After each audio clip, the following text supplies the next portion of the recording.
This video is sponsored by Lighter Creative. Use coupon code LCXTortoises at checkout for 5% off your order.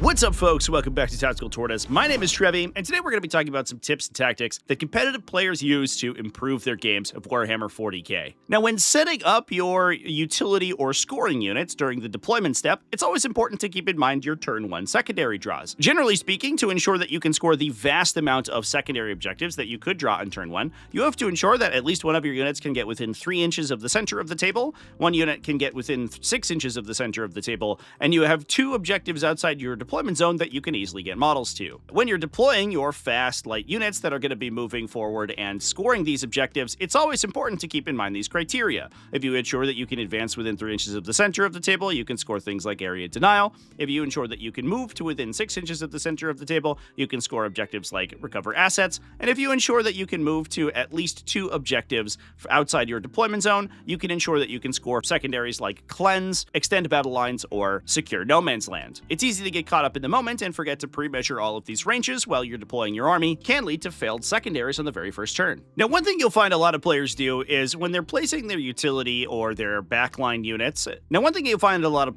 when you're placing your backline units or your support units, even during the deployment step, they'll string them out in order to screen out as much of the table as possible. This prevents reserves and deep strikers from being able to set up, since any of those units won't be able to come within 9. While most of the time you aren't going to be worried about screening reserves on the very first turn of the game, what this does do is put these units into position to cover whichever flank ends up needing it further on in the game. So setting out your units in this spread formation from very early is actually helpful. In addition to that, to make these maneuvers possible, they'll usually adopt a dogbone formation. This means that they'll put a triangle of models on each end of the formation of the unit. This means that a big unit like this can look like a dogbone. This is because the coherency rules in 10th edition Warhammer 40k require that each model have 2 friendly models within 2 inches of them. The models in the center of the formation are by definition going to have 1 model on each side, meaning that they already fulfill this requirement. However, the models on the end are going to have some trouble. So they're going to need 2 friends, and each of those friends are going to have to hang out with each other in order to make that possible. Now, speaking of screening, oftentimes you're going to have to protect yourself from short-range weapons, things like multi-meltas that can come out of reserve and deal incredible damage, can only target enemies within a relatively short distance. In these cases, it's always important to keep in mind your spacing from the front rank of your army to the units that you're trying to protect, and if your opponent's coming out of reserve, essentially assume that intervening units have their range reduced by somewhere around 18. Now, speaking of screening, it's often important to keep your very valuable large models safe from relatively short enemy weapons. If your opponent is coming out of reserve, you can do this with intervening units. Obviously, this is called screening. Because enemies can't arrive from reserve closer than 9 inches from you, you can assume that their range is going to be reduced by that screening distance. If they have to start 9 inches away from you and their range is only 18 inches, the unit that you're trying to screen doesn't have to be too far away from the front rank of your army in order to be entirely immune to weapons like these. You can essentially assume that you only have to measure their range -9 to the front of the frontmost screening units. So, for example, if we were trying to protect ourselves from a multi-melta shot on Scarbrand here, all we would have to do is place Plague Bearer somewhere around wholly within 9 inches. Enemies won't be able to appear within 9 inches of that Plague Bearer, meaning that there's literally no way that this invader ATV could arrive from Deep Strike and could arrive from Strategic Reserve and attack Scarbrand in this way. Similarly, you'll also see players often do this by physically screening out the position where the attacking unit could stand. For example, if he's only an 18-inch range gun, and we have Scarbrand with the Plague Bearers wholly within just about 17 inches of him, because they do have a 1-inch engagement range, there's no way that this invader ATV could move and then stand within 18 inches of him. Being able to position your models defensively like this is important for keeping them safe from a lot of threats. And also keep in mind that their positions might be restricted by your engagement range or intervening terrain. Now, before we move on, it's time for a word from our sponsor. This video is sponsored by Lighter Creative, and in addition to making a wide selection of laser-cut terrain, Lighter Creative has also branched out into battle mats and wants me to showcase to you their new battle mat style. The folks over at Lighter Creative have been hard at work developing a new material for tabletop gaming mats. We've seen neoprene mats and we've seen vinyl mats, but this is a slip-resistant rubberized vinyl that's incredibly flexible and incredibly precise. The nice thing that allows Lighter Creative to do is actually put grid lines on their mat. Now, obviously, we've seen these before in things like vinyl mats. The big benefit of these over neoprene is that this material doesn't stretch like neoprene does. So you actually get accurate sizes on all your map cuts. I'm not going to throw anyone under the bus here, but I did live stream an event recently where the mat on the championship table was just 59 inches long, which is a full inch too short. That doesn't happen with this style of vinyl terrain, and Lighter Creative has this new material that's crease resistant, has an anti-tear backing, and is actually slightly tacky, so it prevents your models in terrain from moving around. Now, we've talked about them in the past, but the grid lines and pre-placed objective markers on these mats are a life changer. They make it extremely easy to set up your boards, as well as to determine where things like deployment zones, table quarters, different areas of the battlefield for zone control are. We play a lot of Tabletop Simulator here on the channel, and these basically are like playing Tabletop Simulator, but in real life. So check out their mats as well as their selection of laser cut terrain features in the links in the video description. And huge thanks to Lighter Creative for sponsoring this video. And now, back to the content. And before we move on, don't forget that you could use coupon code LCXTortoises for 5% off your order. Now, while terrain offers very little protection against melee attacks mechanically, it is important to keep in mind that the physical elements of terrain features can protect you from enemies engaging you. Since models only have a 1-inch engagement range that must be entered for a charge against that unit to be successful, we can actually construct a situation where enemy models can't legally end any charges within that 1 inch by using the Walls of Ruins. This is often called wall screening or ruin blocking, and simply requires that you place your unit such that there's no room for your enemy's base to end inside the ruin, and your engagement range does not extend outside the ruin. An enemy unit attempting to charge you would be forced to roll an extremely hard charge in order for it to move all the way around the back end of that terrain feature in order to successfully make the charge. In a lot of situations, and especially for enemies with larger bases than your own, this can make it very difficult for aggressive melee units to assault into a defended structure like this. If you want to get even crazier with it, you'll often find that it is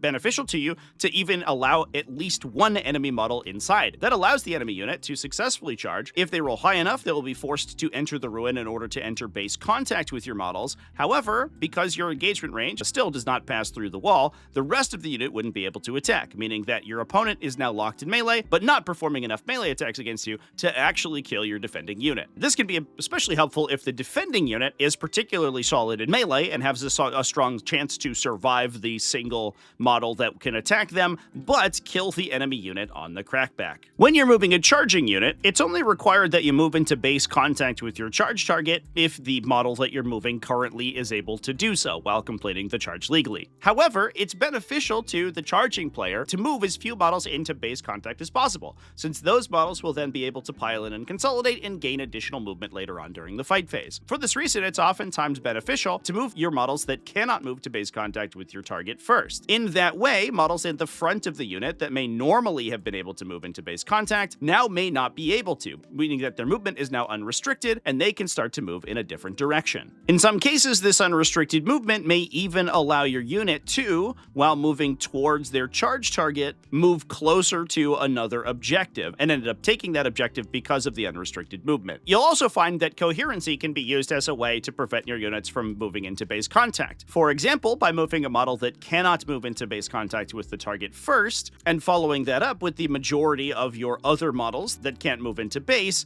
you can construct a situation where a model moving into base contact would not be able to do so while legally ending in coherency. You also might find that coherency can be used to prevent your unit from legally being able to move into base contact. For example, moving the rear models in a unit first and moving them in such a way that a move into base contact with the charge target becomes illegal. The requirement to reestablish unit coherency while moving towards the charge target actually overrides the requirement to get into base contact. So, for example, if we were to move all the models in the charging Hormigaunt unit back, but in such a way that not all of these Hormigaunts can move into base contact and end while establishing coherency with the Hormigaunts in the back, we can unrestrict all of these models and now allow them to pile in and consolidate as normal. In some cases, this can even be used to establish control of objectives or contest objectives by moving in such a way that we get closer to our charge target, but because the majority of the unit does not have to move to base contact, the frontmost models in the unit wouldn't necessarily have to do so, because moving all of these models into base contact would pull the unit out of coherency, making that an illegal move. When charging into an enemy unit that has a powerful attached character, like Marnia's Calgar here, one way to prevent him from counterattacking into your unit would be to engage the enemy unit on one flank, where the character is not present. You can then use a cheaper or more resilient unit to charge into base contact with that character. Even if you don't just end up destroying this opponent's unit, when they come to activate, the character will be pinned by the cheaper unit and forced to fight into that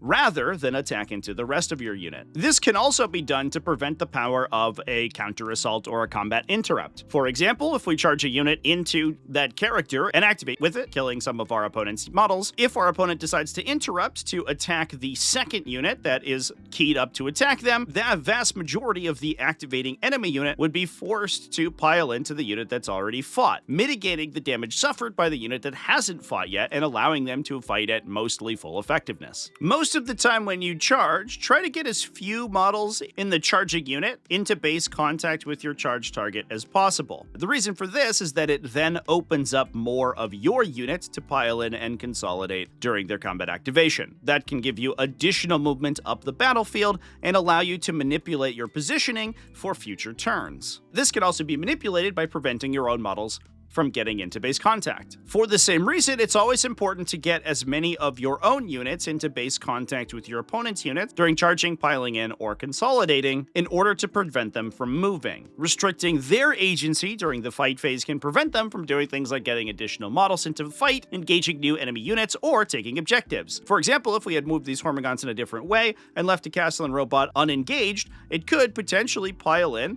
kill a couple of models in melee, and consolidate to an objective, a maneuver that would not be possible if we had simply moved a Hormigon into base contact. That said, if moving more models into base contact would pull additional enemies into the fight, it might be worth reconsidering, especially if your opponent has a weapon profile that's going to be pretty good at attacking you. In those cases, it's another situation where it's useful to prevent as many of your own units from getting into base contact as possible in order to prevent the largest number of enemies from actually coming to engage you. Similarly, it can also be the case that piling in or consolidating after a charge would end up forcing your unit to engage new enemies and bringing them into the fight. In such situations, it might be worth refraining from executing pile in or consolidate moves. These moves are optional on a per model basis, so you can simply have individuals in your unit refuse to pile in or consolidate. If your unit has destroyed its targets and is now unengaged, refraining from consolidating prevents your unit from being forced to move into new enemies and can preserve its life for another turn. Consolidating into new enemies is only really useful when you can prevent them from shooting, force them to fall back, or stop them from performing actions, but in the cases of particularly strong enemy melee threats, engaging them with your lighter units is generally not worth it. When charging and fighting into a transport that you don't believe your unit can kill, try to move them in such a way that there's no possible area for the embarked units inside that transport to legally disembark. Depending on the size of the attacking unit and the size of the unit embarked inside the transport, you can usually do this by surrounding the transport with your own engagement range. Larger base enemy models will not be able to disembark wholly within 3 inches without entering your unit's engagement range, meaning that they're actually trapped inside the transport. They can't use mechanics like emergency disembarkation to leave the transport during their own movement phase, because that only works when the transport's actually destroyed, meaning that this locks them inside the transport for another turn, giving you another opportunity to try to destroy the vehicle and deal with the unit inside. If you are in such a situation like this, and you do destroy the transport and the unit cannot legally disembark, they could then use emergency disembarkation to, while suffering more damage, place themselves wholly within 6 inches of the vehicle rather than 3. This does, however, require that the vehicle is destroyed. Use of this ability can be prevented, however, if you do the opposite, simply allowing enough space with the attacking unit that the unit you are trying to, that the unit disembarking has enough space to legally position. Emergency disembarkation cannot be used if the unit that's disembarking can fully be set up wholly within 3 inches and outside engagement range of your unit. However, that then allows your unit to engage them, preventing them from shooting or performing actions in the subsequent turn unless they have the ability to fall back and operate normally. However, it should be noted that if the unit disembarking is particularly scary in melee, it might be worth forcing an emergency disembarkation on them to force them to suffer more damage, and then simply refraining from consolidating in to re-engage them. It all depends on exactly who's being carried inside the transport you're attacking. This is another situation where it's useful to charge in such a way that as few models in your own unit move into base contact as possible, because it then allows you to perform a pile-in move, which can potentially bring more models around the transport and position yourself more effectively to stop your opponent from disembarking. If you're deploying a transport on the line, oftentimes it's helpful to you to put a combat unit or a utility unit that you want to get farther up the battlefield on turn 1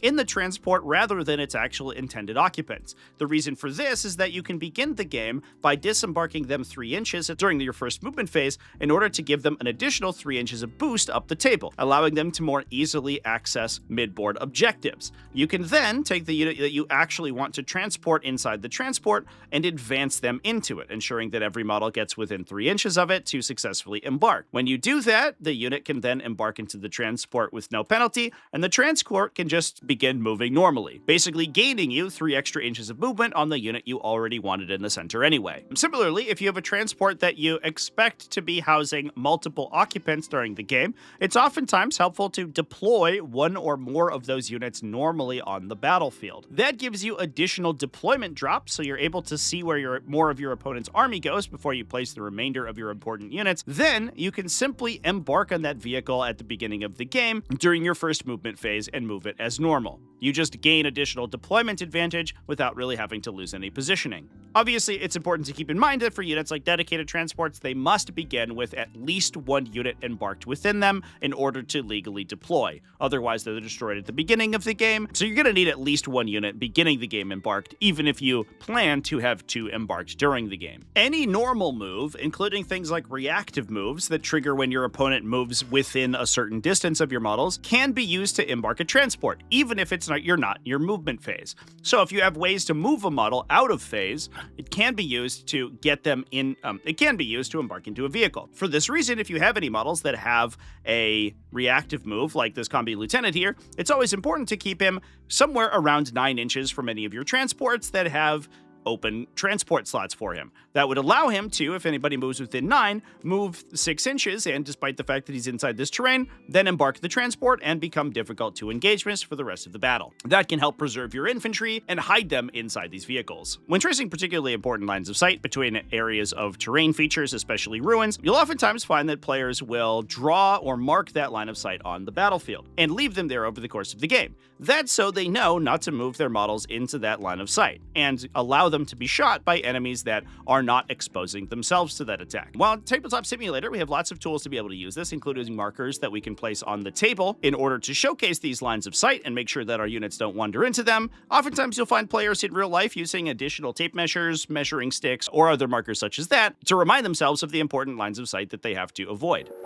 Big thanks to Lighter Creative for sponsoring this video, and thanks to everybody who supports Tactical Tortoise, whether that's over on Patreon at patreon.com/tacticaltortoise, YouTube channel members, and Twitch subscribers. All you people are amazing, and I love you. Remember to keep it classy, folks, and have happy wargaming.